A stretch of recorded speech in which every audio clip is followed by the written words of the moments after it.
എന്നാൽ ഇവിടുത്തെ ഏറ്റവും വലിയ പ്രത്യേകത ജനസംഖ്യയിലെ വലിയൊരു ഭാഗം ദുർബല ജനവിഭാഗങ്ങളാണ് എന്നത്. അതോടൊപ്പം കേരളത്തിന് നൽകുന്ന ഇടുക്കിയുടെ സംഭാവന വളരെ വലുതാണ്. കേരളത്തിന്റെ പെരുമയായ മലഞ്ചരക്കുകൾ, തോട്ടവിളകൾ, ഇവയുടെയൊക്കെ വിളഭൂമിയാണ് ഇടുക്കി. നമ്മൾ ഉൽപ്പാദിപ്പിക്കുന്ന വൈദ്യുതി, ജലവൈദ്യുതി, അതിൽ സിംഹഭാഗവും ഇടുക്കിയിൽ നിന്നുള്ളത്. ഇവിടുത്തെ പശ്ചിമഘട്ട മലനിരകൾ ഉറപ്പു നൽകുന്ന പാരിസ്ഥിതിക സന്തുലനാവസ്ഥയെ ആശ്രയിച്ചാണ് മധ്യ കേരളത്തിന്റെ നിലനിൽപ്പ് വരുന്നത്. എന്നാൽ രൂക്ഷമായ കാർഷിക തകർച്ച, ബദൽ തൊഴിലുകളുടെ അഭാവം, പാരിസ്ഥിതിക ഇടർച്ച, ഇത്തരം കാര്യങ്ങൾ കൊണ്ട് കഴിഞ്ഞ 2 ദശാബ്ദങ്ങളായി ഇടുക്കി നേരിടുന്ന പ്രതിസന്ധി വലുതാണ്. കേരളത്തിലെ ഉൽപാദനത്തിൽ ഇടുക്കിയുടെ വിഹിതം 2011-12 3.8%. എന്നാൽ 2018-19 ആയപ്പോൾ അതിന് കുറവാണ് സംഭവിച്ചത്. 3.2% കുറഞ്ഞു. ജനസംഖ്യയിലും കുറവുണ്ട്. 2001-നും 2011-നും ഇടയിൽ കേരളത്തിലെ ജനസംഖ്യ 4.9% ഉയർന്നു. ഇടുക്കിയിലെ ജനസംഖ്യ 1.8% കുറയുകയുണ്ടായി.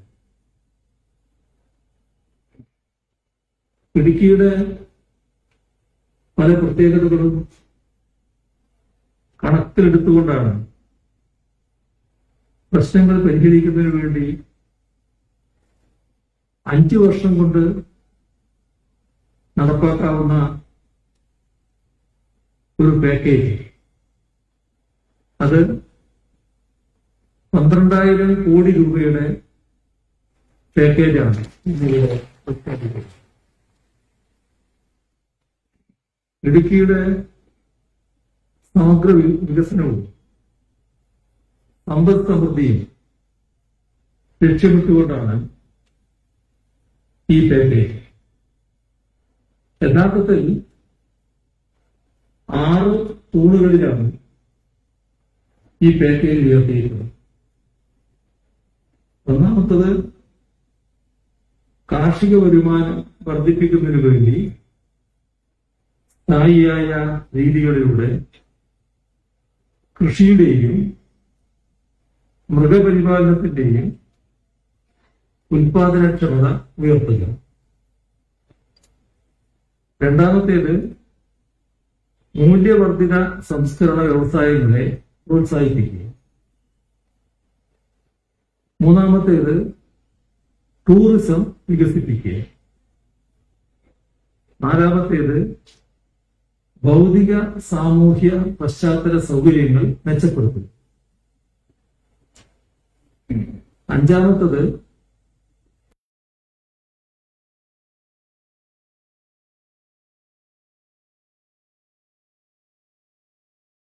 ദാരിദ്ര്യം തുടച്ചു നീക്കുക. ആറാമത്തേത്, പരിസ്ഥിതി സന്തുലനാവസ്ഥ പുനഃസ്ഥാപിക്കും. നേരത്തെ പറഞ്ഞതുപോലെ ഈ 6 തൂണുകളിലാണ് ഈ പാക്കേജ് ഉയർത്തിയിട്ടുള്ളത്. ഇടുക്കിയിലെ 95% ജനങ്ങളും ഗ്രാമീണ മേഖലയിലാണ് അധിവസിക്കുന്നത്. കാർഷിക പ്രധാനമായ ഇടുക്കി ജില്ലയിലെ മൊത്തം വരുമാനത്തിൽ കൃഷിയുടെ വിഹിതം സംസ്ഥാന ശരാശരിയുടെ 3 മടങ്ങാണ്. എന്നാൽ കാർഷിക മേഖല നമുക്കറിയാം അതിരൂക്ഷമായ മുരടിപ്പിലാണ്. ജില്ലയുടെ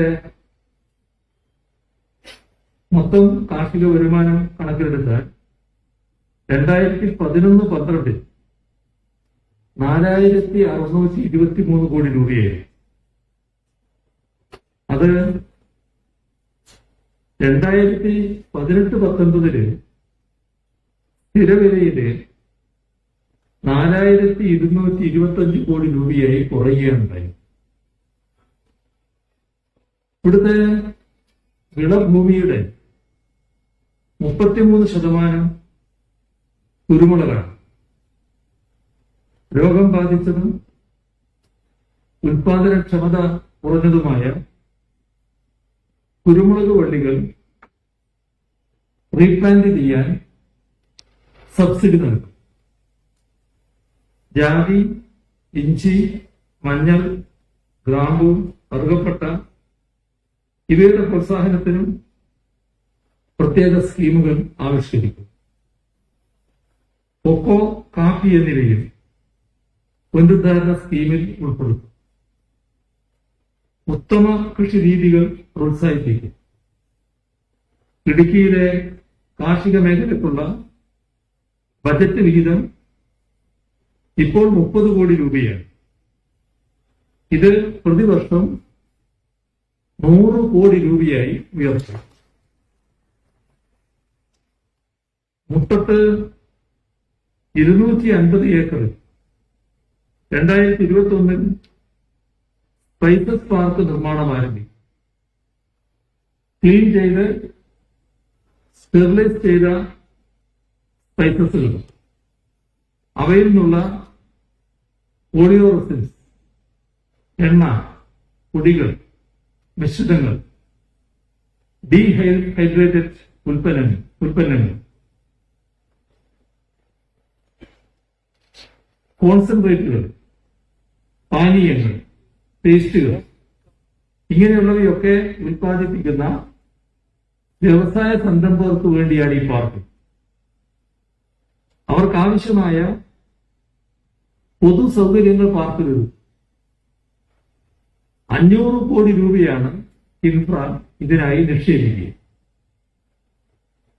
മൂല്യവർദ്ധിത വ്യവസായങ്ങൾ വളരുന്ന മുറക്ക് വിവിധ സ്പൈസസ് ഇനങ്ങൾ വയനാട്ടിലെ കാപ്പിയിൽ എന്ന പോലെ തറവില പ്രഖ്യാപിക്കും. ഹൈറേഞ്ചിലെ സുഗന്ധവ്യഞ്ജനങ്ങൾ പ്രത്യേകം ബ്രാൻഡ് ചെയ്ത് വിദേശ മാർക്കറ്റുകളിലും രാജ്യത്തെ പ്രധാന നഗരങ്ങളിലും എത്തിക്കും. ബ്രാൻഡിങ്ങിനായി കാർബൺ ന്യൂട്രൽ പദവി നേടുന്നതിന് പ്രത്യേക പദ്ധതി ആവിഷ്കരിക്കും. ജില്ലയിലെ കാർബൺ ബഹിർഗമനം പരമാവധി കുറക്കുന്നതിനും അവശേഷിക്കുന്ന കാർബൺ വാതകങ്ങൾ വലിച്ചെടുക്കുന്നതിനും ആവശ്യമായത്ര മരങ്ങൾ നടുന്നതിനുള്ള ഒരു പദ്ധതി ആവിഷ്കരിക്കും. അടിയന്തരമായി ജില്ലയിലെ വിവിധ മേഖലകളുടെ കാർബൺ ബഹിർഗമനം സംബന്ധിച്ച് പഠനം നടത്തും. ഓരോ തദ്ദേശഭരണ സ്ഥാപനങ്ങളുടെയും അടിസ്ഥാനത്തിൽ പ്രത്യേകമായ വിലയിരുത്തൽ ഉണ്ടാകും. ഊർജ ദുർവ്യയം ഒഴിവാക്കുന്നതിനും കാർബൺ മലിനീകരണം കുറക്കുന്നതിനും തദ്ദേശഭരണ പദ്ധതികളുടെ ഭാഗമായി പ്രത്യേക ഘടക പദ്ധതികൾ തയ്യാറാക്കുന്നതാണ്. അതിനുശേഷവും ബാക്കിയുണ്ടാകുന്ന കാർബൺ ആഗിരണം ചെയ്യാൻ അധികമായി നടേണ്ട മരങ്ങളുടെ കണക്കെടുത്തു. വാണിജ്യാടിസ്ഥാനത്തിൽ തന്നെ ഇത്തരം മരങ്ങൾ നടുന്നതിന് പ്രോത്സാഹിപ്പിക്കാൻ ട്രീ ബാങ്കിംഗ് സ്കീമിന് രൂപം നൽകി. മരം വെച്ചുപിടിപ്പിക്കുന്ന കൃഷിക്കാർക്ക് മരം വെട്ടുമ്പോൾ വായ്പ തിരിച്ചടച്ചാൽ മതിയെന്ന വ്യവസ്ഥയിൽ ആന്വിറ്റി വായ്പയായി മരം ഒന്നിന് 50 രൂപ വീതം നൽകുന്നതാണ്. ഈ പദ്ധതിക്ക് വായ്പ നൽകുന്നതിന് കിഫ്ബിയുടെ ഗ്രീൻ ബോണ്ടുകളിൽ നിന്ന് ബാങ്കുകൾക്ക് ധനസഹായം നൽകാൻ കഴിയും. ഏലം, കാപ്പി തോട്ടങ്ങളും തരിശുഭൂമിയും ഇത്തരത്തിൽ മരങ്ങൾ വെച്ചുപിടിപ്പിക്കാൻ അനുയോജ്യമാണ്. മരങ്ങൾ നടുന്നതിന് ജിയോ ടാഗ് നൽകുന്നതടക്കമുള്ള ഡോക്യുമെന്റേഷനുകൾ കൃത്യമായി നടത്തി അന്തർദേശീയ മാർക്കറ്റിൽ കാർബൺ ക്രെഡിറ്റ് നേടുന്നതിനുള്ള സംവിധാനമൊരുക്കും. തദ്ദേശഭരണ സ്ഥാപനങ്ങളും സംസ്ഥാന സർക്കാർ ഏജൻസികളും സംയുക്തമായി ആവിഷ്കരിക്കുന്ന കാർബൺ ന്യൂട്രൽ പദ്ധതിക്ക് 100 കോടി രൂപയാണ് ചെലവ് പ്രതീക്ഷിക്കുന്നത്. ഇതിനു പുറമെ പ്രീ ബാങ്കിങ്ങിലൂടെ 250 കോടി രൂപയെങ്കിലും വായ്പയായി ലഭ്യമാക്കും. കീടനാശിനികള്, രാസവളങ്ങള് ഇവയുടെയെല്ലാം അമിതമായ ഉപയോഗത്തെ നിയന്ത്രിക്കും. ജൈവ കൃഷിയെ പ്രോത്സാഹിപ്പിക്കും. സുഗന്ധവ്യഞ്ജനത്തിലെ അവശേഷിക്കുന്ന വിഷാംശം കണക്കാക്കുന്നതിന് ലബോറട്ടറി സ്ഥാപിക്കും. മൊബൈൽ ആഗ്രോ ക്ലിനിക്കുകൾക്ക് രൂപം നൽകും. മണ്ണിന്റെ ആരോഗ്യം വീണ്ടെടുക്കുന്നതിന് ആവശ്യമായ ജൈവവളം, ജീവാണുവളം, കുമ്മായം, ഡോളമേറ്റ് തുടങ്ങിയവ ലഭ്യമാക്കും. പഞ്ചായത്ത് തോറും ഹരിത കർമ്മസേനയുടെ പങ്കാളിത്തത്തോടെ ജൈവവള നിർമ്മാണ യൂണിറ്റുകൾ ആരംഭിക്കും. ബ്ലോക്കുകളിലെ വിള ആരോഗ്യ കേന്ദ്രങ്ങളിൽ ജീവാണു വള നിർമ്മാണം ആരംഭിക്കും. ജൈവവളം, ജീവാണുവളം, ജൈവ കീടനാശിനി എന്നിവയുടെ ഗുണനിലവാര പരിശോധനയ്ക്ക് ജില്ലയിൽ ലബോറട്ടറി സ്ഥാപിക്കും. 25 കോടി രൂപ ചെലവ് വരുന്ന ഈ പ്രവർത്തനങ്ങൾ തദ്ദേശഭരണ സ്ഥാപനങ്ങളും സംസ്ഥാന സർക്കാരും സംയുക്തമായാണ് നടപ്പാക്കുക.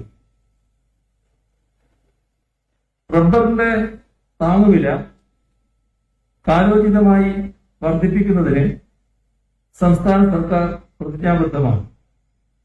മറ്റ് വിളകൾക്ക് കൂടി ഇത് വ്യാപിപ്പിക്കുന്നതിന് കേന്ദ്ര സർക്കാരിന്റെ സഹായം കൂടിയേ തീരും. ഇതിനായി മുഴുവൻ കൃഷിക്കാരും ഒരുമിക്കേണ്ടതുണ്ട്. ജില്ലയിൽ മുഖ്യമായും തേയില കൃഷി ചെയ്യുന്നത് വൻകിട കമ്പനികളാണ്. എങ്കിലും വളരെയധികം ചെറുകിട കൃഷിക്കാർ ഈ രംഗത്തുണ്ട്. 1 കിലോ കൊളുന്തിന് 7 രൂപയായിരുന്നത് 20 രൂപയോളം ഇപ്പോൾ വില ലഭിക്കുന്നത് സഹകരണ രംഗത്ത് തേയില ഫാക്ടറികൾ ആരംഭിച്ചതിനാലാണ്. എന്നാൽ ഫാക്ടറിയുടെ കപ്പാസിറ്റിയിലുള്ള പരിമിതി മൂലം ലഭിക്കുന്ന കൊളുന്ത് പൂർണ്ണമായും സംസ്കരിക്കുവാൻ കഴിയാത്ത അവസ്ഥയാണുള്ളത്. അതുകൊണ്ട് ഇടുക്കി ജില്ലയിലെ സഹകരണ രംഗത്തുള്ള തേയില ഫാക്ടറിയുടെ നവീകരണത്തിന് 20 കോടി രൂപ പലിശരഹിത വായ്പ സഹകരണ ബാങ്കുകൾ വഴി ലഭ്യമാകും. കാപ്പി, കൊക്കോ എന്നിവ സംസ്കരിക്കുന്നതിന് കൃഷിക്കാരുടെ പ്രൊഡ്യൂസർ കമ്പനികൾ സ്ഥാപിക്കും. ഇവയും ബ്രാൻഡ് ചെയ്യും. കാർഷികാദായ നികുതി ഇതിനകം റദ്ദാക്കിയിട്ടുണ്ട്. റബ്ബർ തടികൾക്കുള്ള സ്ഥിര റേഞ്ച് ഉപേക്ഷിച്ചു. തോട്ടങ്ങളുടെ പുനരുദ്ധാരണത്തിന് പ്രത്യേക സ്കീം വഴി ധനസഹായം നൽകും. ഇന്ന് തോട്ടങ്ങളിലെ തൊഴിലാളികളുടെ മുഴുവൻ സാമൂഹ്യക്ഷേമ ചെലവുകളും തോട്ടം ഉടമകളുടെ ബാധ്യതയാണ്.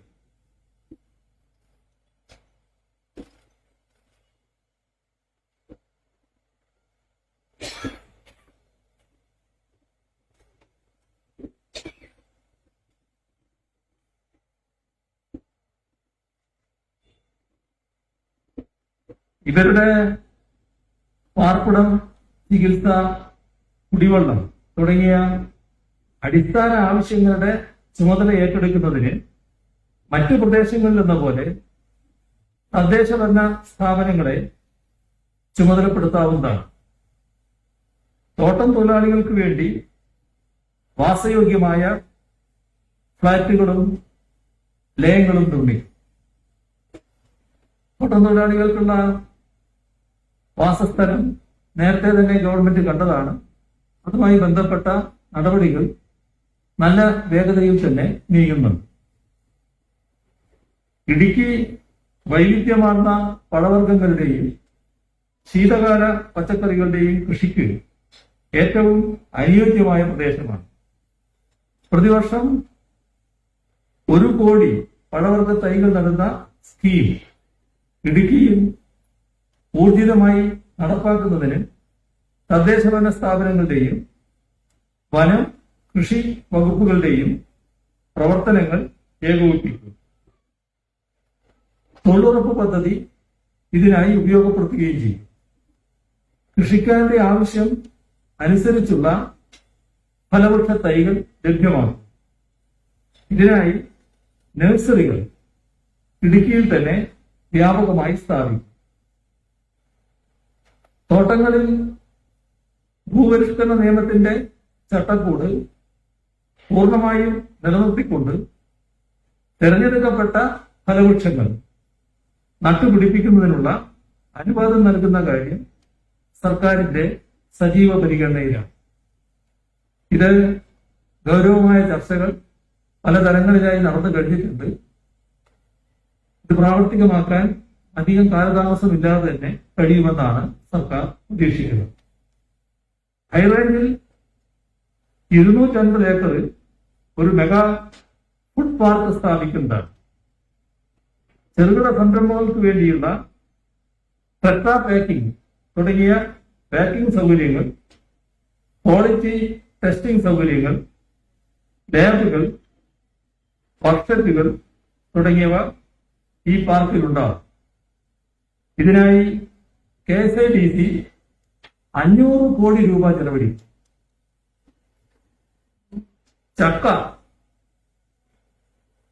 ചക്കയുടെ പ്രാഥമിക സംസ്കരണം വിവിധ പഞ്ചായത്തുകളിലെ കേന്ദ്രങ്ങളിൽ നടത്തുകയാണ്.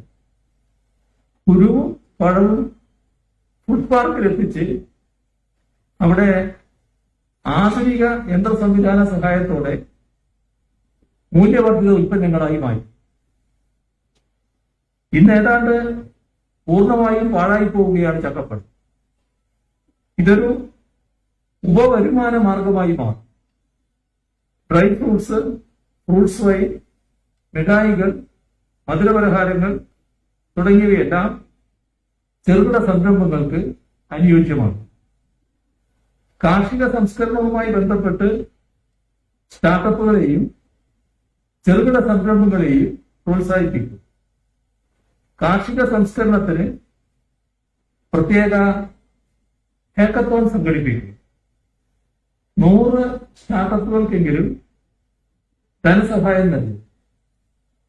5000 സംസ്കരണ യൂണിറ്റുകൾ ആരംഭിക്കും. 250 കോടി രൂപയെങ്കിലും സബ്സിഡിയായി ഈ ഇത്തരം സംരംഭങ്ങൾക്ക് ലഭ്യമാക്കും. ബ്ലോക്ക് അടിസ്ഥാനത്തിൽ പരിശീലന കേന്ദ്രങ്ങൾ സ്ഥാപിക്കും.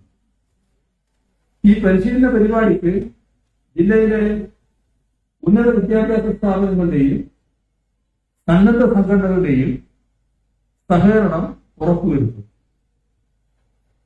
പച്ചക്കറികൾ, പഴങ്ങൾ എന്നിവയ്ക്കായി ശീതീകരണ സംവിധാനങ്ങളോടുകൂടിയ സംഭരണ സംസ്കരണശാലകൾ ബ്ലോക്ക് അടിസ്ഥാനത്തിൽ പ്രാഥമിക കാർഷിക സഹകരണ ബാങ്കുകൾ ആരംഭിക്കുന്നതാണ്.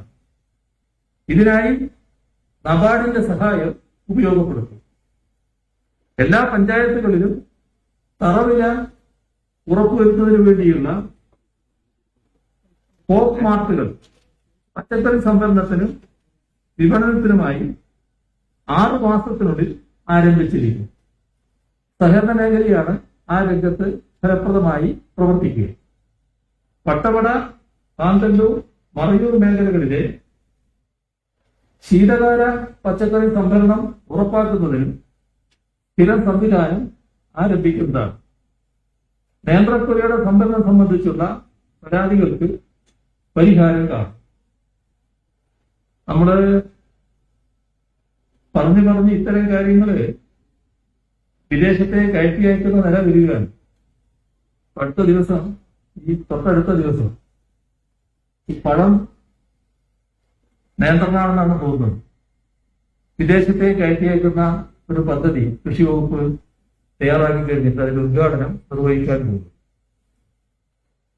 സ്കൂളില് മുട്ടയും പാലും കൊടുക്കുന്ന പദ്ധതിയിൽ ചെറിയ മാറ്റം വരുത്തി 10 ദിവസങ്ങളെങ്കിലും മുട്ടയ്ക്ക് പകരം ഏത്തപ്പഴം കൊടുക്കാവുന്ന കാര്യം ആലോചിക്കണം.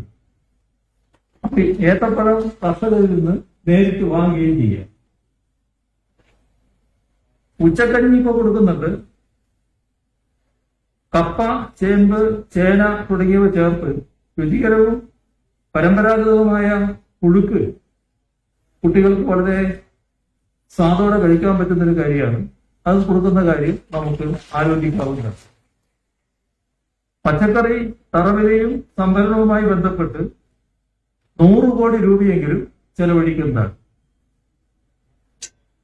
കഴിഞ്ഞ 2 പ്രളയങ്ങളും വ്യാപകമായ മണ്ണിടിച്ചിലും ഇടുക്കി നേരിടുന്ന പാരിസ്ഥിതിക തകർച്ചയിലേക്കാണ് വിരൽ ചൂണ്ടുന്നത്. ഇത് തടയാനൊരു അജണ്ട നമുക്ക് കീഴ്ത്തട്ടിൽ നിന്ന് തന്നെ രൂപം നൽകാനാവും. ഓരോ പഞ്ചായത്തും നീർത്തടാടിസ്ഥാനത്തിൽ മണ്ണുജല സംരക്ഷണത്തിനും കൃഷി പരിപാലനത്തിനും സമഗ്രമായ പദ്ധതികൾ ജനകീയ ക്യാമ്പയിന്റെ അടിസ്ഥാനത്തിൽ രൂപം നൽകണം. ജലസേചന വകുപ്പും മണ്ണുജല സംരക്ഷണ വകുപ്പും ഇതിന് പൂർണ്ണ പിന്തുണ നൽകും. ഇതോടൊപ്പം പ്രാദേശിക ദുരന്ത നിവാരണ പദ്ധതി അതിൻ്റെതായ റിപ്പോർട്ട് തയ്യാറാക്കുന്നുണ്ട്. ആ റിപ്പോർട്ടിന് അവസാന രൂപം നൽകണം. തോടുകളും പുഴകളും ജലാശയങ്ങളും ശുചീകരിക്കണം. ഒരു ഘട്ടത്തിൽ നാം ആരംഭിച്ചതാണ്. നല്ല നിലക്ക് എല്ലാ പ്രദേശവും ഏറ്റെടുത്തതാണ്. അത് കൂടുതൽ നല്ല നിലയിൽ ഉറപ്പുവരുത്തേണ്ടതായിട്ടുണ്ട്. ആഴം കൂട്ടി സംരക്ഷിക്കുന്നതിനും മണ്ണൊലിപ്പ് തടയുന്നതിനും പ്രോജക്റ്റുകൾ എടുക്കണം. ഇതിന്റെ നേട്ടങ്ങൾ നിലനിർത്തണമെങ്കിൽ വൃഷ്ടിപ്രദേശത്തെ ഖരജല മാലിന്യ സംസ്കരണം വിജയിപ്പിച്ചേ തീരും. ഓരോ പ്രദേശത്തും ചെയ്യേണ്ടതും ചെയ്യാൻ പാടില്ലാത്തതുമായ പ്രവർത്തനങ്ങൾ പ്രാദേശികമായി കൂട്ടായി തന്നെ തീരുമാനിക്കണം. അത്തരത്തിലൊരു ബൃഹത്തായ പരിസ്ഥിതി പുനഃസ്ഥാപന ക്യാമ്പയിനായിരിക്കും ഇത്തരം പ്രവർത്തനങ്ങൾ. തദ്ദേശഭരണ സ്ഥാപനങ്ങളുടെ നേതൃത്വത്തിൽ ഡിപ്പാർട്ട്മെന്റുകളുടെയും സന്നദ്ധ സംഘടനകളുടെയും സഹായത്തോടെയായിരിക്കും പ്രാദേശിക നീർത്തട പദ്ധതികൾ രൂപം കൊള്ളുക.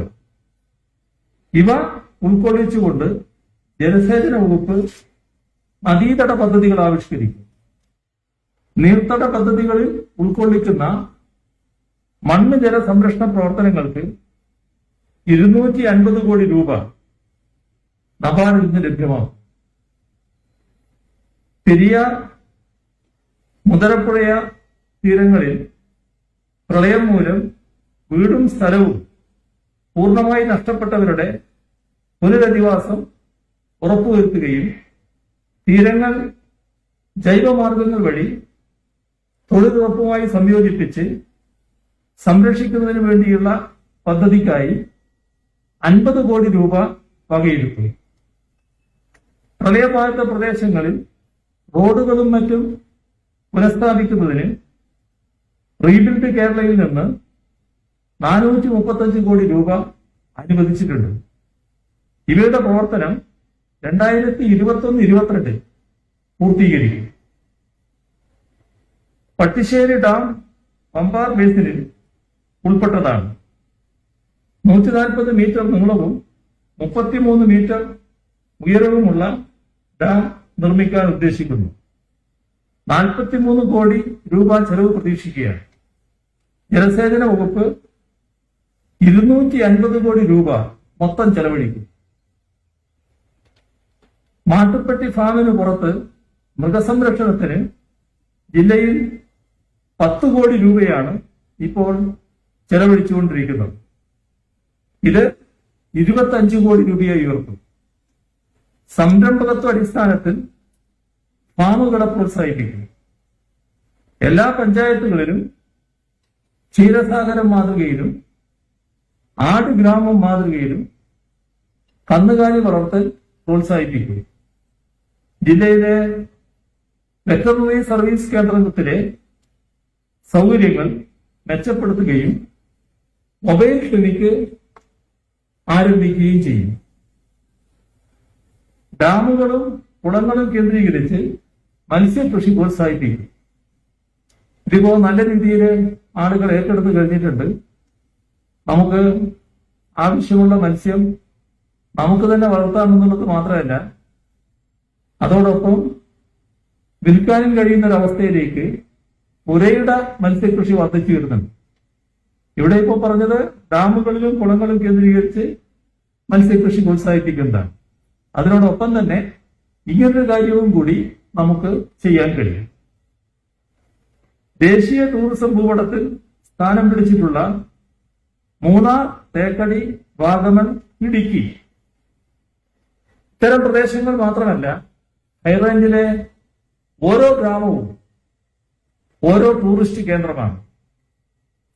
ഈ സാധ്യതയെ പരിസ്ഥിതി സന്തുലനാവസ്ഥ നിലനിർത്തിക്കൊണ്ട് എങ്ങനെ ഉപയോഗപ്പെടുത്താം എന്നതാണ് നമ്മുടെ മുന്നിലുള്ള വെല്ലുവിളി.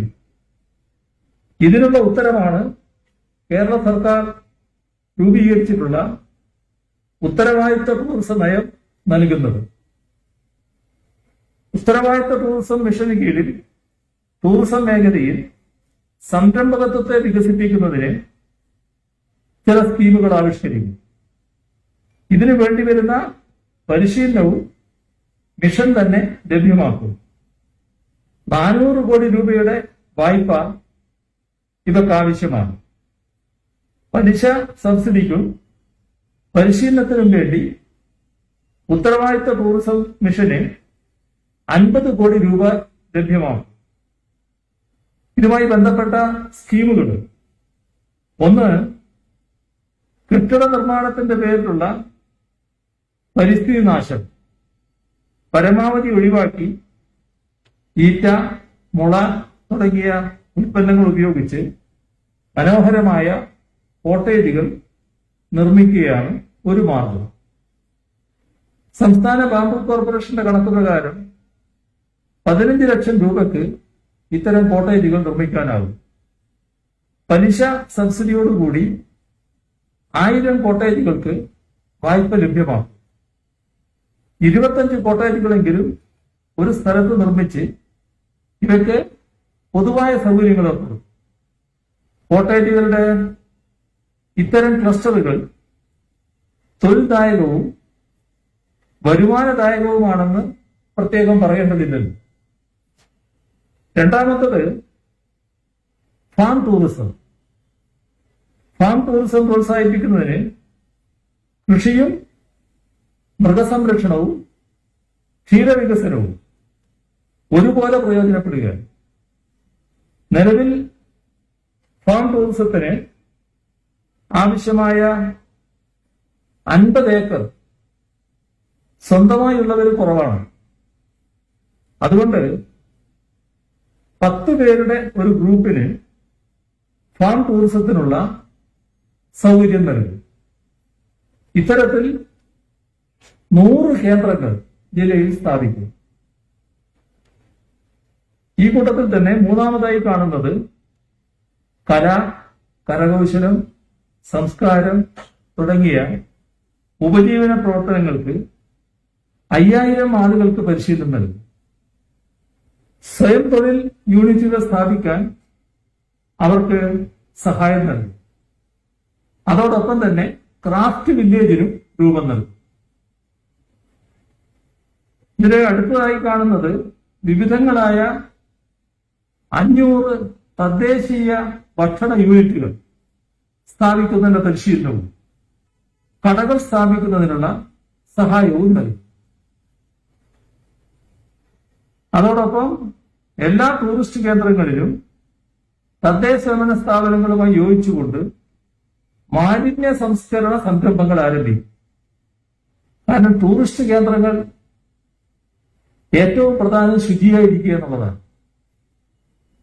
അവിടെ മാലിന്യം ഉണ്ടായാൽ അതിനെക്കുറിച്ച് ഈ വരുന്നവരിൽ മാത്രമല്ല അവമതിപ്പ്, അവരിലൂടെ കേട്ടറിഞ്ഞ ആളുകൾ വരാതിരിക്കുന്ന അവസ്ഥയും വരാത്തവരിലടക്കം ഈ പ്രദേശത്തെക്കുറിച്ച് അവമതിപ്പും ഉണ്ടാവും, ഈ ടൂറിസ്റ്റ് കേന്ദ്രത്തെക്കുറിച്ച്.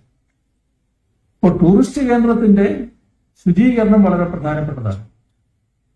നല്ല തോതിൽ ശുചീകരണ പ്രവർത്തനങ്ങൾ നടക്കേണ്ടതായിട്ടുണ്ട്. അതോടൊപ്പം 10 പുതിയ മൈക്രോ ഡെസ്റ്റിനേഷനുകൾ ആരംഭിക്കും. ആയുർവേദ ടൂറിസത്തെ പ്രോത്സാഹിപ്പിക്കുകയും ചെയ്യും. ഇവിടെ ഏറ്റവും പ്രധാനമാണ്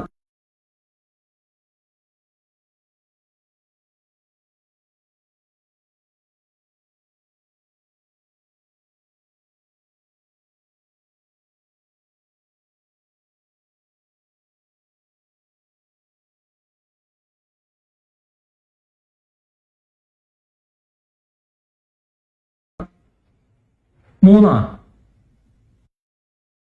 ഇപ്പൊ മൂന്നാർ പട്ടണത്തിന് പ്രാന്തപ്രദേശത്തിന് ഒരു മാസ്റ്റർ പ്ലാൻ തയ്യാറാക്കും.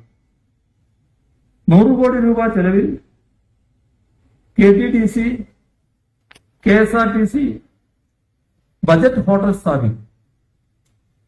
മൂന്നാറിലെ ടൂറിസം വകുപ്പിന്റെ ബൊട്ടാണിക്കൽ ഗാർഡന്റെ 2ാം ഘട്ട പദ്ധതി പൂർത്തിയാക്കും. അതോടൊപ്പം തന്നെ മൂന്നാർ ട്രെയിൻ പദ്ധതി പുനരാവിഷ്കരിക്കും. മൂന്നാർ ചരിത്രം, അത് സംബന്ധിച്ച് മ്യൂസിയം സ്ഥാപിക്കും. ഇവക്കെല്ലാം 50 കോടി രൂപയാണ് ചെലവ് പ്രതീക്ഷിക്കുന്നത്. നമ്മുടെ രാജ്യത്തെ തന്നെ പ്രധാനപ്പെട്ട ഡാമാണ് ഇടുക്കി ആർച്ച് ഡാം, കേരളത്തിലെ ഏറ്റവും വലുത്. ഇടുക്കി ആർച്ച് ഡാമിനോടനുബന്ധിച്ച് ടൂറിസത്തിന്റെ 98 ഏക്കർ സ്ഥലത്ത് അഡ്വഞ്ചർ പാർക്ക്, 3D തിയേറ്റർ, ഉദ്യാനം എന്നിവ ഉൾപ്പെടെയുള്ള സമഗ്രമായ പദ്ധതികൾക്കായി 100 കോടി രൂപ ചെലവഴിക്കും. സ്വകാര്യ സംരംഭകർക്കും ഈ പാർക്കിൽ സ്ഥാനമുണ്ടാകും. ഇടുക്കി ഡാമിന്റെ നിർമ്മാണം, ചരിത്രം ഇവയെല്ലാം വിനോദസഞ്ചാരികളെ പരിചയപ്പെടുത്തുന്ന ഇടുക്കി ഡാം എക്സ്പീരിയൻഷ്യൽ സെന്റർ സ്ഥാപിക്കും. ഇടുക്കി ജില്ലയില് നിരവധിയായ ടൂറിസം കേന്ദ്രങ്ങളുണ്ട്. പക്ഷേ അമ്യൂസ്മെന്റ് പാർക്കുകൾ ഇല്ല എന്ന് തന്നെ പറയാം. വാഗമൺ ഇടുക്കി, മലങ്കര എന്നിവിടങ്ങളിൽ അതിന് മിതമായ സാധ്യതകളുണ്ട്. അമ്യൂസ്മെന്റ് പാർക്കിനോടൊപ്പം ബോട്ടിംഗ് സൗകര്യം, റോപ്പ് വേ ഇത്തരത്തിലുള്ള സൗകര്യങ്ങൾ കൂടി ഉണ്ടായാൽ ഈ കേന്ദ്രങ്ങൾ കൂടുതൽ ആകർഷകമാകും. ഇവയും സംരംഭകത്വ മാതൃകയിലായിരിക്കും നടപ്പാക്കുക. പരുന്തുംപാറയിൽ ഗ്ലാസ് ബ്രിഡ്ജ്, മലങ്കര ഡാമിനോട് ചേർന്ന് മ്യൂസിക്കൽ ഫൗണ്ടൻ, അയ്യങ്കോവിൽ തൂക്കുപാലം നവീകരണം, രാമക്കൽമേട്ടിൽ ബജറ്റ് അക്കോമഡേഷൻ ഹോട്ടൽ, സത്രം, ചെങ്കര കുരിശുമല, തൂവൽ, അഞ്ചുരുളി, കുട്ടിക്കാനം എന്നിവിടങ്ങളിലെ ടൂറിസം വികസനം ഏറ്റെടുക്കുന്നതാണ്. സാഹസിക ടൂറിസം കേന്ദ്രങ്ങളും ഇതോടൊപ്പം സ്ഥാപിക്കും. പ്രധാന കേന്ദ്രങ്ങളിൽ ടേക്ക് എ ബ്രേക്ക് സ്റ്റേഷനുകൾ തദ്ദേശഭരണ സ്ഥാപനങ്ങളുടെ സഹായത്തോടെ സ്ഥാപിക്കും. അതിപ്പോ തന്നെ തദ്ദേശഭരണ സ്ഥാപനങ്ങൾ ആരംഭിച്ചു കഴിഞ്ഞിട്ടുണ്ട്. ജില്ലാ ആസ്ഥാനത്ത് വർക്കിംഗ് വിമൻസ് ബജറ്റ് ഹോസ്റ്റൽ ആരംഭിക്കുന്നതിന് നടപടിയെടുക്കും. 50 കോടി രൂപയാണ് ചെലവ് പ്രതീക്ഷിക്കുന്നത്. ടൂറിസം കേന്ദ്രങ്ങളിൽ പ്രത്യേക പാർക്കിംഗ് സൗകര്യങ്ങൾ വികസിപ്പിക്കും. പ്ലാസ്റ്റിക് നിരോധിക്കും. ഇടുക്കി ജില്ലയിലെ വിവിധ ടൂറിസ്റ്റ് കേന്ദ്രങ്ങളെ കൂട്ടിയിണക്കി ടൂറിസം ചെയിൻ സർവീസും അനുബന്ധ സൗകര്യങ്ങളും ഒരുക്കും. ഇതോടൊപ്പം ജില്ലയിലെ കിഫ്ബി ഫണ്ട് ഉപയോഗിച്ച് 1000 കോടി രൂപയുടെ റോഡ്, പാലം നിർമ്മാണ പ്രവർത്തികൾ ഏറ്റെടുത്തു. പൊതുമരാമത്ത് വകുപ്പ് 245 കോടി രൂപയുടെ റോഡുകളും പാലങ്ങളുമാണ് നിർമ്മിച്ചുകൊണ്ടിരിക്കുന്നത്. മറ്റൊരു 250 കോടി രൂപയുടെ പ്രവൃത്തികൾ അടുത്ത 5 വർഷത്തിനുള്ളിൽ ഏറ്റെടുക്കും. പ്രധാന ടൂറിസം കേന്ദ്രങ്ങളെ ബന്ധിപ്പിച്ചുള്ള റോഡ് നിർമ്മാണത്തിന് പ്രാധാന്യം നൽകും. Kanchiyar, Pullikkanam, Vagamon, Kuttikkanam road, Erattupetta Vagamon road, Murinjapuzha Panchalimedu road. ഈ റോഡുകള് വീതി കൂട്ടി BMTC നിലവാരത്തിൽ എത്തിക്കും. ഇടുക്കി, ഉടുമ്പൻചോല, ദേവികുളം നിയോജക മണ്ഡലങ്ങളിലൂടെ കടന്നുപോകുന്ന കാൽവരി മൗണ്ട് മൂന്നാർ റോഡ് പുനർനിർമ്മിക്കുന്നതാണ്. ഇടുക്കിയിലെ പ്രസരണ വിതരണ മേഖലകൾ ദുർബലമാണ്. പ്രധാനമായും ഇത് നടക്കുന്നത് 66 kV ലൈനുകളും സബ്സ്റ്റേഷനുകളും മുഖാന്തരമാണ്. ജില്ലയിൽ ഇടുക്കി ജലവൈദ്യുത പദ്ധതിയുടെ ഭാഗമായി മൂലമറ്റത്തുള്ള ഗ്രിഡ് സ്റ്റേഷൻ ഒഴികെ നിലവിൽ 220 സബ്സ്റ്റേഷനുകൾ, ജില്ലയിൽ ചിത്തിരപുരം, നെടുങ്കണ്ടം എന്നീ 2 പുതിയ KV സബ്സ്റ്റേഷനുകൾ ഉദ്ദേശിക്കുന്നു. അതോടൊപ്പം ജില്ലയിലെ 66 kV പ്രസരണ ശൃംഖല 110 kVയിലേക്ക് ഉയർത്തും. കൂത്താട്ടുകുളം, തൊടുപുഴ, മുണ്ടക്കയം, പീരുമേട് 110 kV ലിങ്കുകൾ സ്ഥാപിച്ച് ജില്ലയുടെ പ്രസരണശേഷി വർദ്ധിപ്പിക്കാൻ ലക്ഷ്യമിടുന്നു. മുരിക്കാശ്ശേരിയിലും കുമളിയിലും പുതിയ 110 kV സബ്സ്റ്റേഷനുകളും ലക്ഷ്യമിടുകയാണ്. പണ്ടിവാസിൽ നിന്ന് 33 kV ലൈൻ നിർമ്മിച്ച് മൂന്നാർ, മറയൂർ എന്നിവിടങ്ങളിൽ 33 kV സബ്സ്റ്റേഷനുകൾ സ്ഥാപിക്കുന്നതിനുള്ള പ്രവർത്തനങ്ങൾ നടന്നുവരുന്നു. ഈ പ്രസരണ പദ്ധതികൾക്കാകെ 400 കോടിയോളം രൂപയുടെ മുതൽ മുടക്കാണ് പ്രതീക്ഷിക്കുന്നത്. ഇടുക്കി ഡാം അടക്കമുള്ള റിസർവോയറുകളുമായി ബന്ധപ്പെട്ട് സോളാർ പാനലുകൾ മുഖാന്തരം വൈദ്യുതി ഉൽപ്പാദിപ്പിക്കാനുള്ള ഒരു പദ്ധതി ആവിഷ്കരിച്ചിട്ടുണ്ട്. രാമക്കൽമേടടക്കമുള്ള പ്രദേശങ്ങളിലെ കാറ്റാടി സാധ്യതകളും പരമാവധി ഉപയോഗപ്പെടുത്തുന്നു. ഇത്തരത്തിൽ അക്ഷയ ഊർജ സ്രോതസ്സുകളിൽ നിന്ന് 200 മെഗാവാട്ടോളം വൈദ്യുതിയാണ് കൂടുതലായി പ്രതീക്ഷിക്കുന്നത്. 1000 കോടിയോളം രൂപയുടെ മുതൽ മുടക്കാണ് ഈ പദ്ധതികൾക്ക് പ്രതീക്ഷിക്കുന്നത്. ഇങ്ങനെ ഉൽപ്പാദിപ്പിക്കുന്ന വൈദ്യുതി കൊണ്ടുപോകുന്നതിന് ഗ്രീൻ കോറിഡോർ പദ്ധതിയിൽ ഉൾപ്പെടുത്തി 200 കോടി രൂപയുടെ പ്രസരണ ശൃംഖലയും ഉദ്ദേശിക്കുന്നു. വൈദ്യുതി ഉൽപാദന മേഖലയിൽ 780 മെഗാവാട്ട് ശേഷിയുള്ള ഇടുക്കി 2ാം ഘട്ടം 2 വർഷത്തിനുള്ളിൽ ആരംഭിക്കും. 3000 കോടി രൂപയാണ് ഇതിന് ചെലവ് വരിക. ഉൽപാദന പ്രസരണ മേഖലകളിലെ വിപുലീകരണ പ്രവർത്തനങ്ങൾക്കനുബന്ധമായി ജില്ലയിലെ വൈദ്യുതി വിതരണ ശൃംഖല ശക്തിപ്പെടുത്തുന്നതിനുള്ള നടപടികളും ഇതോടൊപ്പമുണ്ട്. ദ്വിതി പദ്ധതിയിൽ വൈദ്യുതി വിതരണ മേഖലയിൽ 160 കോടി രൂപയുടെ പ്രവർത്തനങ്ങളാണ് ഈ ജില്ലയിൽ നടന്നു വരുന്നത്. ഡാമുകളിലെ മണ്ണ് മാറ്റി സംഭരണശേഷി വർദ്ധിപ്പിക്കും. ഇടുക്കിയുടെ ഭാവി വികസനത്തിൽ വനങ്ങളുടെ പങ്ക് സുപ്രധാനമാണ്. പരിസ്ഥിതിയുടെ സന്തുലനം മെച്ചപ്പെടുത്തിക്കൊണ്ട് ജനങ്ങളുടെ വരുമാനം ഉയർത്തുന്നതിനാണ് ഇത്തരമൊരു പാക്കേജിലൂടെ ഉദ്ദേശിക്കുന്നത്.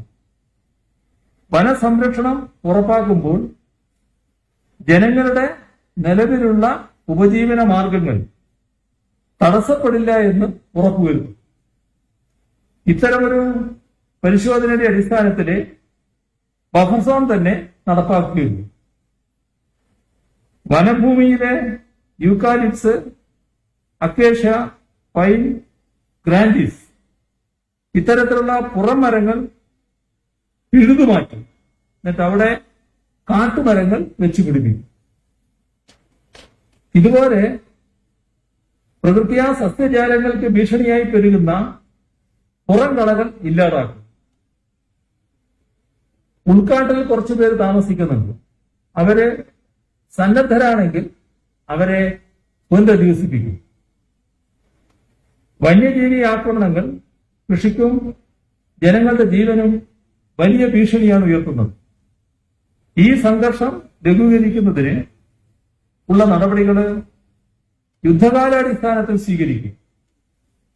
കിഫ്ബിയിൽ നിന്നുള്ള 100 കോടി രൂപ ഉപയോഗപ്പെടുത്തി ഇലക്ട്രിക് ഫെൻസിംഗ്, മതില്, കിടങ്ങ് മുതലായ നടപടികൾ സ്വീകരിക്കും. ഇതോടൊപ്പം മറ്റൊരു പരിപാടി ചില ആഫ്രിക്കൻ രാജ്യങ്ങളിൽ വിജയകരമായി പരീക്ഷിച്ചു വന്നതാണ്. അതായത് തേനീച്ച കൂടുകളുടെ ശൃംഖല. അത് നമുക്കും പരീക്ഷിക്കാവുന്നതാണ്. ഇത് കാട്ടാനകളുടെ ശല്യം കുറക്കുന്നതിന് വലിയ തോതിൽ ഉപകരിക്കും. മാത്രമല്ല കൃഷിക്കാരുടെ വരുമാനം വർദ്ധിപ്പിക്കുകയും ചെയ്യും. വനസംരക്ഷണത്തിന് പ്രതിവർഷം 50 കോടി രൂപ വീതം ചെലവഴിക്കും. ജനവാസ കേന്ദ്രങ്ങളിലെ തുരുത്തുകളിൽ ഒറ്റപ്പെട്ടുപോയ കാട്ടാനകളെ സുരക്ഷിത വനങ്ങളിലേക്ക് മാറ്റും. ഇതുപോലെ ഉൾക്കാടുകളിൽ താമസിക്കുന്ന കൃഷിക്കാരെ അവർക്ക് സമ്മതമാണെങ്കിൽ പുനരധിവസിപ്പിക്കുന്നതിന് സ്കീമുകൾ ഉണ്ടാകും.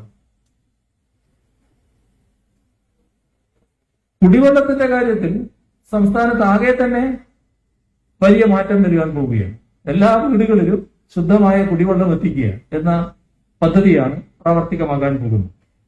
ഇപ്പൊ ജലജീവൻ മിഷൻ പദ്ധതി പ്രകാരം 2024 ഇടുക്കി ജില്ലയിൽ പുതുതായി 1,69,000 കുടിവെള്ള കണക്ഷനുകൾ നൽകും. ഭൂപ്രകൃതിയുടെയും സ്രോതസ്സിലേക്കുള്ള അകലത്തിന്റെയും അടിസ്ഥാനത്തിൽ 2 മുതൽ 4 വരെ പഞ്ചായത്തുകൾ അടങ്ങുന്ന ഓരോ ക്ലസ്റ്ററുകളായാണ് ഇടുക്കി പാക്കേജ് വിഭാവനം ചെയ്തിരിക്കുന്നത്. പെരിയാർ, കല്ലാർ, തൊടുപുഴയാർ എന്നീ നദികളും ഇടുക്കി, പൊന്മുടി, മുല്ലപ്പെരിയാർ തുടങ്ങിയ അണക്കെട്ടുകളും സ്രോതസ്സാക്കിയുള്ള 25 സ്കീമുകളാണ് നടപ്പാക്കുന്നത്. ഇതില് 19 എണ്ണം പുതിയ പദ്ധതികളാണ്. 6 എണ്ണം നിലവിലുള്ള പദ്ധതിയുടെ പുനരുദ്ധാരണമാണ്. 1089 കോടി രൂപ ചെലവ് വരുന്ന മേൽപ്പറഞ്ഞ പദ്ധതികളിലൂടെ 116 MLD ശുദ്ധജലം കൂടി ജില്ലയിലെ 2,83,000 കുടുംബങ്ങൾക്ക് വിതരണം ചെയ്യാൻ കഴിയും. അതോടൊപ്പം നമ്മുടെ വിദ്യാഭ്യാസ രംഗം പൊതുവെ കേരളത്തിലാകെ വലിയ കുതിപ്പിലാണ്.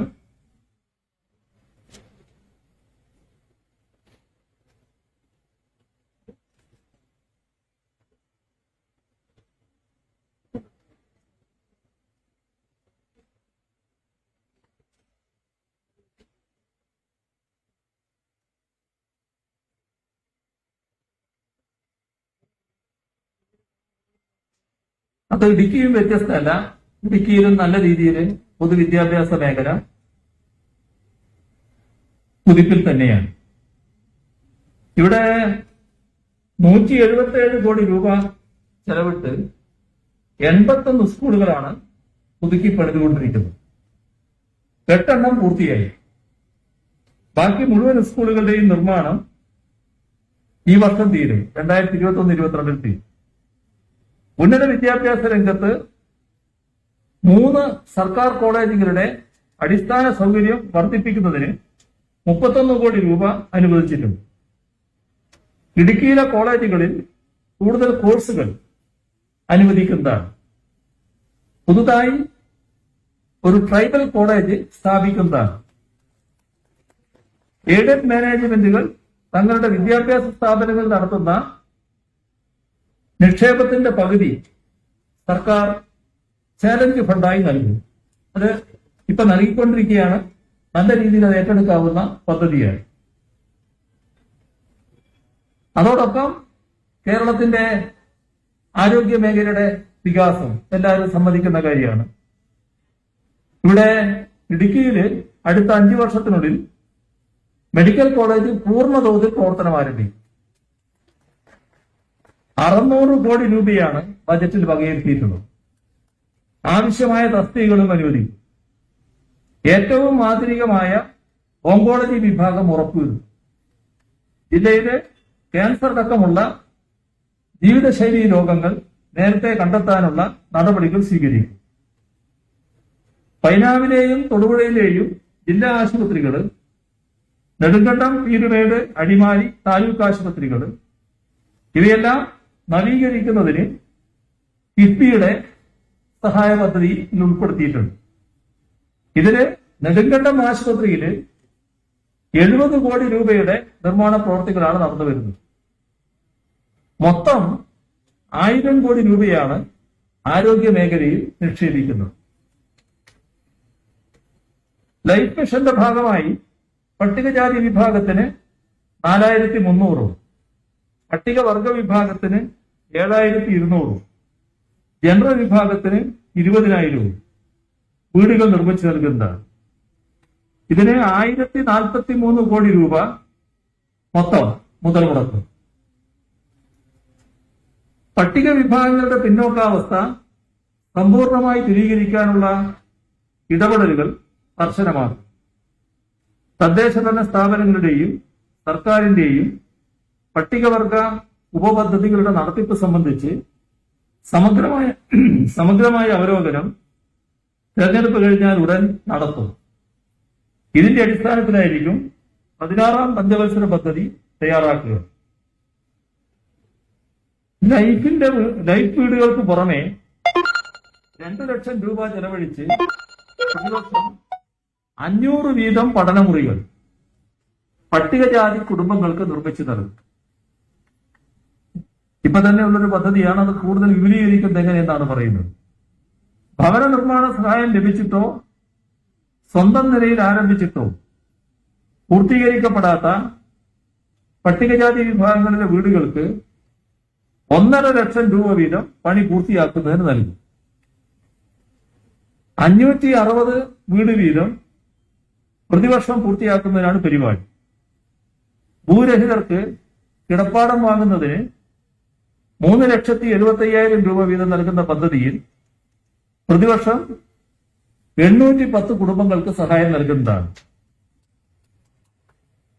ബജറ്റില് പ്രഖ്യാപിച്ച ദാരിദ്ര്യ നിർമ്മാർജ്ജന മൈക്രോ പ്ലാൻ പദ്ധതി എല്ലാവരും ശ്രദ്ധിച്ചിട്ടുള്ളതാണ്. അതിന്റെ ഏറ്റവും വലിയ ഗുണഭോക്താക്കൾ ഇടുക്കിയിലുള്ള പട്ടിക വിഭാഗങ്ങളായിരുന്നു. കുടുംബ പ്ലാനുകൾ തയ്യാറാക്കുന്നതിന് ബ്ലോക്ക് പഞ്ചായത്ത്, മുനിസിപ്പൽ തലത്തിൽ രൂപീകരിക്കുന്ന റിസോഴ്സ് സ്കീമുകൾക്ക് രൂപം നൽകും. ഓരോ കുടുംബത്തിന്റെയും ആവശ്യങ്ങൾ കണക്കിലെടുത്തുകൊണ്ട് നിലവിലുള്ള സ്കീമുകളെ പരമാവധി പ്ലാനുകളിൽ സംയോജിപ്പിക്കും. ഉദാഹരണത്തിന്, പരമദരിദ്രരുടെ മുഖ്യ പ്രശ്നം പാർപ്പിടമാണ്. ഭൂമി ഉണ്ടാകണമെന്നില്ല. നിശ്ചയമായും അവരെ ലൈഫ് മിഷന്റെ ലിസ്റ്റിൽ വന്നിരിക്കും. ഇല്ലെങ്കിൽ ബദൽ മാർഗം കണ്ടെത്തും. ഇതുപോലെ വിദ്യാഭ്യാസ, ആരോഗ്യ, തൊഴിലാളി കാര്യങ്ങളിലെല്ലാം നിലവിലുള്ള സ്കീമുകളെ ഉപയോഗപ്പെടുത്തിയാണ് പ്ലാൻ ഉണ്ടാക്കിയത്. പ്രത്യേകമായി നിർദ്ദേശങ്ങൾക്കും രൂപം നൽകാം. ജോലി ചെയ്യുന്നതിനും വരുമാനം ആർജിക്കുന്നതിനും നിവൃത്തിയില്ലാത്ത കുടുംബങ്ങളിൽ ചിലപ്പോൾ ഉണ്ടാകാം. അത്തരം കുടുംബങ്ങൾക്ക് ഇൻകം ട്രാൻസ്ഫറായി മാസം തോറും സഹായം നൽകുന്നതിനും അനുവാദമുണ്ടാകും. അധിക ചെലവിന്റെ പകുതി തദ്ദേശഭരണ സ്ഥാപനങ്ങൾ വഹിക്കണം. ബാക്കി കുടുംബശ്രീ വഴി സർക്കാർ നൽകും. ഇതിനു പുറമെ ഊരുകളിലെ, കോളനികളിലെ മിനിമം പൊതുസൗകര്യങ്ങൾ ഉറപ്പുവരുത്തുന്നതിന് അംബേദ്കർ ഏറിയ പ്ലാനുകൾ തയ്യാറാക്കുന്നതാണ്. ഇതിനുവേണ്ടി 3 തട്ട് തദ്ദേശഭരണ സ്ഥാപനങ്ങളുടെയും കേന്ദ്ര സംസ്ഥാന സർക്കാരുകളുടെയും സ്കീമുകളെ സംയോജിപ്പിക്കും. 100 കോടി രൂപ ഇതിനായി ചെലവഴിക്കും. 100 ഗോത്രബന്ധു അധ്യാപകർ, 100 പഠന വീടുകൾ ആദിവാസി മേഖലയിൽ പുതുതായി അനുവദിക്കും. ഗോത്രബന്ധു, നമ്മുടെ ഗോത്രഭാഷ അറിയാവുന്ന കുട്ടികൾ സ്കൂളിൽ ചെന്നാൽ, ആദ്യമായിട്ട് സ്കൂളിൽ ചെല്ലുമ്പോൾ അവർക്ക് മലയാളം അപരിചിതമാണ്. അവരെ സഹായിക്കാനാണ് ഈ ഗോത്രബന്ധു അധ്യാപകർ. അങ്ങനെയുള്ള 100 പേര്, 100 പഠന വീടുകൾ ആദിവാസി മേഖലയിൽ പുതുതായി അനുവദിക്കും. ഹോസ്റ്റലുകളും മോഡൽ റെസിഡൻഷ്യൽ സ്കൂളുകളും നവീകരിക്കും. എല്ലാ ആദിവാസി ഊരുകളിലും അവരുടെ സ്വാശ്രയ സംഘങ്ങൾക്ക് റേഷൻ കടകൾ അനുവദിക്കും. അർഹതപ്പെട്ട റേഷൻ വിഹിതം ഉറപ്പാക്കും. ലയങ്ങളിൽ താമസിക്കുന്ന പട്ടിക വിഭാഗങ്ങളടക്കമുള്ള പ്ലാന്റേഷൻ തൊഴിലാളികൾക്ക് ഇത്തരത്തിലുള്ള ആനുകൂല്യങ്ങൾ നഷ്ടപ്പെടുന്ന സ്ഥിതിയുണ്ട്. എസ്റ്റേറ്റ് ഉടമകളുമായി ചർച്ച ചെയ്ത് തദ്ദേശഭരണ സ്ഥാപനങ്ങളുടെ ആഭിമുഖ്യത്തിൽ ഇവരുടെ പാർപ്പിടവും മറ്റടിസ്ഥാന സൗകര്യങ്ങളും ഉറപ്പുവരുത്തും. 500 കോടി രൂപ ഈ മേഖലയിൽ ചെലവഴിക്കുന്നതാണ്. നീർത്തട വികസന ആസൂത്രണം, കാർബൺ ന്യൂട്രൽ ഇടുക്കി പദ്ധതി, ചെറുകിട സംരംഭകത്വ വികസനം, ഉത്തരവാദിത്ത ടൂറിസം, ഇങ്ങനെയുള്ള കാര്യങ്ങൾ അടങ്ങിയിട്ടുള്ള പാക്കേജിൽ ഉൾപ്പെടുത്തിയിട്ടുള്ള പല സ്കീമുകളുടെയും പ്രാദേശിക ഏകോപനത്തിൽ തദ്ദേശഭരണ സ്ഥാപനങ്ങൾക്കാണ് നിർണായക പങ്കുള്ളത്. ജനസാന്ദ്രത താരതമ്യേന കുറഞ്ഞ ഇടുക്കിയിൽ എല്ലാ വീടുകൾക്കും ലാപ്ടോപ്പ് നൽകുന്നതിന് വേണ്ടിയുള്ള വിദ്യാശ്രീ പദ്ധതി വിദ്യാഭ്യാസ ഗുണനിലവാരം ഉയർത്താൻ വലിയ സഹായകമായി മാറും. ജില്ലാ പഞ്ചായത്തിന്റെ നേതൃത്വത്തിൽ വിദ്യാശ്രീ പദ്ധതിക്ക് സബ്സിഡി തുക വകയിരുത്തണം. ഉപജീവന സംരംഭങ്ങളുടെ വായ്പക്കുള്ള പലിശ തദ്ദേശഭരണ സ്ഥാപനങ്ങൾക്ക് വഹിക്കാനാവും. വിവിധ തട്ട് പഞ്ചായത്തുകളുടെ കൂടുതൽ ഏകോപിതമായ പ്രവർത്തനം ജില്ലയിലുണ്ടാകും. കുടുംബശ്രീ വഴി കൂടുതൽ ഉപജീവന വായ്പകൾ ലഭ്യമാക്കും. ഉപജീവന തൊഴിലുകൾ സൃഷ്ടിക്കുന്നതിന് ഏറ്റവും പ്രധാനപ്പെട്ട ഏജൻസി ഇന്ന് കുടുംബശ്രീയാണ്. എല്ലാ പഞ്ചായത്തുകളിലും കയർ ആൻഡ് ക്രാഫ്റ്റ് സ്റ്റോറുകൾ, ഒന്നിലേറെ ജനകീയ ഹോട്ടലുകൾ, മൾട്ടി ടാസ്ക് സേവന ടീമുകൾ, നിർമ്മാണ ഗ്രൂപ്പുകൾ, സംരംഭകത്വ പരിശീലന കേന്ദ്രങ്ങൾ ഇവക്കെല്ലാം രൂപം നൽകും. സ്ത്രീകൾക്ക് നേരെയുള്ള അതിക്രമങ്ങൾക്കെതിരെ ക്രൈം മാപ്പിംഗിന്റെ അടിസ്ഥാനത്തിൽ ബോധവൽക്കരണ പ്രവർത്തനങ്ങൾക്കും പദ്ധതികൾക്കും രൂപം നൽകും. ഇടുക്കിയിലെ കൃഷിക്കാരുടെ ദീർഘകാല ആവശ്യമായിരുന്നു ഉപാധിരഹിത പട്ടയം. ഇത് അംഗീകരിച്ചുകൊണ്ട് 1964 ഭൂമി പതിവ് ചട്ടങ്ങൾ ഭേദഗതി ചെയ്തു. കൈവശത്തിലുള്ള ഭൂമിക്ക് പട്ടയം ലഭിക്കുന്നതിനുണ്ടായിരുന്ന വരുമാന പരിധി നേരത്തെ ഉള്ളതിൽ മാറ്റം വരുത്തി. അത് ഒഴിവാക്കുന്നതന്നെയാണ്. കൈവശമില്ലാത്ത ഭൂമി പതിച്ചു കിട്ടുന്നതിൽ കൈമാറ്റത്തിനുള്ള കാലാവധി 25 വർഷത്തിൽ നിന്നും 12 വർഷമാക്കി കുറവ് ചെയ്തു. കൈവശ ഭൂമി പതിച്ചു കിട്ടുകയാണെങ്കിൽ ഈ ഭൂമി എപ്പോൾ വേണമെങ്കിലും കൈമാറ്റം ചെയ്യാവുന്നതാണ്. ഈ ഭൂമി സർക്കാരിലും ധനകാര്യ സ്ഥാപനങ്ങളിലും റബ്ബർ ടീ ബോർഡുകളിലും വീട് വെച്ച് വായ്പ എടുക്കുന്നതിന് സൗകര്യമൊരുക്കിയിട്ടുണ്ട്. പട്ടയഭൂമിയിൽ കൃഷിക്കാർ വെച്ച് പിടിപ്പിക്കുന്ന ചന്ദനം ഒഴികെയുള്ള മരങ്ങളുടെ അവകാശം കൃഷിക്കാർക്ക് നൽകിയിട്ടുണ്ട്. പട്ടയം ലഭിച്ച ഭൂമികൾ വനം വകുപ്പിന്റെ നോട്ടിഫിക്കേഷനിൽ നിന്നും ഒഴിവാക്കിയിട്ടുമുണ്ട്. കൃഷിക്കാർ വെച്ചുപിടിപ്പിച്ച മരവുമായി ബന്ധപ്പെട്ട് അത് മുറിച്ചെടുക്കുന്നതിന് നേരത്തെ അനുമതി നൽകിയതിൽ ഇടയ്ക്ക് ചില പ്രശ്നങ്ങൾ ഉണ്ടായി. ആ പ്രശ്നങ്ങൾ പരിഹരിക്കാൻ തന്നെയാണ് സർക്കാർ നീങ്ങുന്നത്. ഇടുക്കി പദ്ധതി പ്രദേശത്ത് കാലങ്ങളായി താമസിക്കുന്ന എല്ലാവർക്കും പട്ടയം വിതരണം ചെയ്യുന്നതിനുള്ള പ്രത്യേക ഉത്തരവ് പുറപ്പെടുവിച്ചു. പെരിഞ്ചാംകുട്ടിയിലെ ആദിവാസികളുടെ ദീർഘകാല ഭൂപ്രശ്നത്തിന് പരിഹാരം കണ്ടു. വാഗമണിലെ അതുപോലെ തന്നെ മറ്റു പല പ്രദേശങ്ങളിലും സർവേ നമ്പറിലുണ്ടായ തെറ്റുകൾ തിരുത്തി.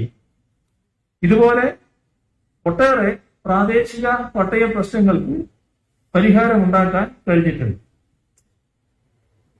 ഇവിടെ മൂന്നാറിന് പ്രത്യേക പരിഗണന നൽകി പാരിസ്ഥിതിക സന്തുലിതാവസ്ഥ നിലനിർത്താൻ ക്രിയാത്മക ഇടപെടലാണ് നടത്തിയത്. അനധികൃത നിർമ്മാണങ്ങൾക്ക് കടിഞ്ഞാണിട്ടു. നീലക്കുറിഞ്ഞ മലകളുടെ സംരക്ഷണത്തിനായി നടപടികൾ സ്വീകരിച്ചിട്ടുണ്ട്. മൂന്നാർ പ്രദേശത്ത് സ്വന്തം താമസത്തിനായുള്ള ഗൃഹനിർമ്മാണത്തിന് NOC നൽകുന്നതിന് തഹസിൽദാർമാരെ ചുമതലപ്പെടുത്തി. 1977 മുൻപ് വനഭൂമി കൈവശം വന്നവർക്ക് അത് പതിച്ചു കൊടുക്കുന്നതിന് വേണ്ടി റവന്യൂ വനം വകുപ്പുകളുടെ സംയുക്ത പരിശോധന നടത്തി. കേന്ദ്ര സർക്കാരിന്റെ അനുമതി ലഭിച്ചിട്ടുള്ള ഭൂമിക്ക് സംയുക്ത പരിശോധനാ റിപ്പോർട്ട് ലഭ്യമല്ലെങ്കിൽ പോലും പട്ടയം നൽകാൻ ഉത്തരവിറങ്ങി. ഇതിനെല്ലാം അടിസ്ഥാനത്തിൽ കഴിഞ്ഞ 5 വർഷക്കാലത്തിനിടയിൽ ഇടുക്കി ജില്ലയിൽ 37,815 പട്ടയങ്ങൾ വിതരണം ചെയ്തു. മറ്റൊരു 15,000 പട്ടയങ്ങൾ കൂടി വിതരണത്തിന് തയ്യാറായിട്ടുണ്ട്. പട്ടയം ലഭിക്കാത്ത കൈവശ ഭൂമിയുള്ള കൃഷിക്കാർക്ക് വായ്പയടക്കമുള്ള ആനുകൂല്യങ്ങൾ ലഭിക്കുന്നതിനുള്ള സഹകരണ മേഖല വഴി നടപടികൾ സ്വീകരിക്കും. അർഹരായവർക്ക് പട്ടയം ലഭിക്കുക എന്നത് തന്നെയാണ് സർക്കാർ കാണുന്നത്. ഇന്ന് കാലത്തും ഇവിടെ എത്തിയപ്പോ നമ്മൾ ഈ യോഗം ചേരുന്ന സ്ഥലത്തുള്ള പ്രശ്നങ്ങൾ തന്നെ പട്ടയത്തിന്റെ ഭാഗമായിട്ട് ഉയർന്നു വരികയുണ്ടായി. അതായത് ഈ കടകൾക്ക് പട്ടയം ലഭിക്കുന്ന പ്രശ്നം. അപ്പൊ അത്തരം കാര്യങ്ങൾ ചിലതൊക്കെ വീടിനോടനുബന്ധിച്ചുള്ള കടകളാണ്. അത്തരം കാര്യങ്ങളിൽ ഗവൺമെന്റിന്റെ പൊതുവായ നിലപാട് അത്തരം കാര്യങ്ങൾക്കെല്ലാം പട്ടയം നൽകുക എന്നുള്ളത് തന്നെയാണ്. അതിനാവശ്യമായ നടപടികൾ ചർച്ച ചെയ്തുകൊണ്ട് സ്വീകരിക്കും. സാധാരണഗതിയിൽ വിവിധ വകുപ്പുകളിലെ വികസന സ്കീമുകൾക്കായി ഇടുക്കി ജില്ലയിൽ ചെലവഴിക്കുന്നത് പ്രതിവർഷം 250-300 കോടി രൂപയാണ്. ഈ പാക്കേജിലൂടെ ഇത് 1000 കോടി രൂപയായി ഉയരും. ബാക്കി പാക്കേജിലെ തുകകൾ പാർപ്പിടം, കുടിവെള്ളം, ആരോഗ്യം, വിദ്യാഭ്യാസം പോലുള്ള മേഖലകളിലുള്ള നിക്ഷേപവും പശ്ചാത്തല സൗകര്യ സൃഷ്ടിക്കുമാണ്. പാക്കേജിലെ ഏറ്റവും മുന്തിയ പരിഗണന കാർഷിക മേഖലക്കാണ്. 2 കാർഷിക സംസ്കരണ പാർക്കുകൾക്കുള്ള 1000 കോടി രൂപയടക്കം കാർഷിക മേഖലയുടെ അടങ്കൽ 3260 കോടി രൂപയാണ്. കാർഷിക മേഖല കഴിഞ്ഞാൽ പിന്നെ ഇടുക്കിയുടെ മുഖ്യ വളർച്ചാ സ്രോതസ്സായ ടൂറിസത്തിന് 750 കോടി രൂപ വകയിരുത്തിയിട്ടുണ്ട്. വൈദ്യുതി ബോർഡിന്റെ 1760 കോടി രൂപയിൽ പകുതിയോളം ഇടുക്കി ജില്ലക്കുള്ളിലെ പ്രസരണ വിതരണ ശേഷി മെച്ചപ്പെടുത്തുന്നതിന് വേണ്ടിയുള്ളതാണ്. ഇതിനു പുറമെ ഇടുക്കി 2ാം ഘട്ടത്തിനുള്ള 3000 കോടി രൂപയുടെ മുതൽ മുടക്കുണ്ട്. അത് പാക്കേജിൽ ഉൾക്കൊള്ളിച്ചിട്ടില്ല. ആശുപത്രികൾക്ക് 1000 കോടി രൂപ, വിദ്യാഭ്യാസ സ്ഥാപനങ്ങൾക്ക് 200 കോടി രൂപ, കുടിവെള്ളത്തിന് 1800 കോടി രൂപ. ഇതാണ് മറ്റ് പ്രധാന ഇനങ്ങൾ. റോഡ്, പാലങ്ങൾക്ക് കിഫ്ബി പ്രോജക്റ്റുകൾ അടക്കം 1500 കോടി രൂപ വകയിരുത്തിയിട്ടുണ്ട്. പട്ടികജാതി പട്ടികവർഗ ക്ഷേമത്തിനും തോട്ടം ലയങ്ങളുടെ വികസനത്തിനും 1000 കോടി രൂപ ചെലവാക്കാൻ ഉദ്ദേശിക്കുന്നു. അങ്ങനെ 5 വർഷം കൊണ്ട് ഇടുക്കി ജില്ലയിൽ 12000 കോടി രൂപയാണ് ചെലവഴിക്കുക. ഇത് കാണേണ്ടത് തദ്ദേശഭരണ സ്ഥാപനങ്ങളുടെ അടങ്കൽ ഇതിനു പുറമെയുള്ളതാണ്. ഇത്രയും വലിയ തുക ഏകോപിതമായും കാര്യക്ഷമമായും ചെലവഴിക്കാൻ കഴിഞ്ഞാൽ നമ്മുടെ ഇന്നത്തെ ഇടുക്കി ജില്ലയുടെ മുഖച്ഛായ തന്നെ മാറും. ഈ പാക്കേജിന്റെ നടത്തിപ്പിനായി സ്പെഷ്യൽ ഓഫീസറെ നിയമിക്കും. മാസം തോറും ആ പ്രവർത്തനം അവലോകനം ചെയ്യുകയും ചെയ്യും. ഇടുക്കി ജില്ല ഇപ്പോൾ അഭിമുഖീകരിക്കുന്ന പ്രതിസന്ധി പരിഹരിക്കുന്നതിന് പര്യാപ്തമാണ് ഈ പാക്കേജ്. കാർഷിക മേഖലയിലെ പ്രതിസന്ധിക്ക് പരിഹാരമുണ്ടാകും. ദാരിദ്ര്യം പൂർണ്ണമായും തുടച്ചു മാറ്റണം. അതിവിടെ മാത്രമല്ല, എല്ലായിടവും ആ തരത്തിലാണ് പരിപാടി തയ്യാറാക്കിയത്. തൊഴിലില്ലായ്മ കുറക്കണം. പരിസ്ഥിതി സന്തുലനാവസ്ഥ പുനഃസ്ഥാപിക്കാൻ നമുക്ക് കഴിയും. ഈ ലക്ഷ്യങ്ങളാണ് പാക്കേജിന്റെ ഭാഗമായി നമുക്കിവിടെ നേടിയെടുക്കാനുള്ളത്. ഇടുക്കി പാക്കേജ് പ്രഖ്യാപനത്തിലൊന്നും തന്നെ നടപ്പാക്കാനുള്ളതാണ്. അത് വിജയകരമായി നടപ്പിലാക്കുന്നതിന് സർക്കാരും തദ്ദേശഭരണ സ്ഥാപനങ്ങളും ജനങ്ങളാകെയും കക്ഷി രാഷ്ട്രീയ ഭേദമന്യേ എല്ലാവരും ഒരുമിച്ച് നിന്ന് നമുക്കൊരു പുതിയ ഇടുക്കി സൃഷ്ടിച്ചെടുക്കാം എന്ന് മാത്രം പറഞ്ഞുകൊണ്ട് മറ്റു കൂടുതൽ കാര്യങ്ങളിലേക്ക് കടക്കാതെ ഈ പാക്കേജ് നിങ്ങളുടെ മുന്നിൽ അവതരിപ്പിച്ചതായി അറിയിച്ചുകൊണ്ട് അവസാനിപ്പിക്കുന്നു. നിങ്ങൾക്ക് എന്റെ സ്നേഹാഭിവാദം.